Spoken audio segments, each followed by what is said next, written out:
আমার নাম অনিক, আর যার জন্য আজও বুকটা কাঁপে তার নাম কিয়ামণি।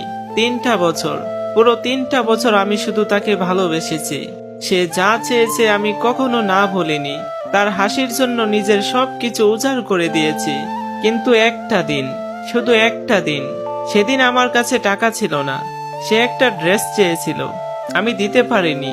আর সে একটাই না, আমার 3 বছরের ভালোবাসাকে শেষ করে দিল। যে মেয়েটা একদিন কোরআন শরীফ ছুঁয়ে কসম করেছিল, বলেছিল তোমাকে ছাড়া আর কাউকে বিয়ে করব না, আজ সেই মানুষটা আমার সাথে 2 মিনিট কথা বলতেও বিরক্ত হয়। আগে 14 থেকে 15 ঘন্টা কথা না বললে যার দিন শেষ হতো না, আজ আমার কলটা ধরলে তাড়াতাড়ি কেটে দেয়।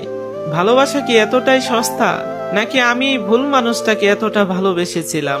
আজও আমি একই জায়গায় দাঁড়িয়ে আছি, শুধু মানুষটা বদলে গেছে। কেমনই, তুমি যদি কখনো এই কথা শোনো, জানবে আমি এখনো তোমাকে আগের মতোই ভালোবাসি, কিন্তু তোমার মতো করে ভুলতে পারিনি।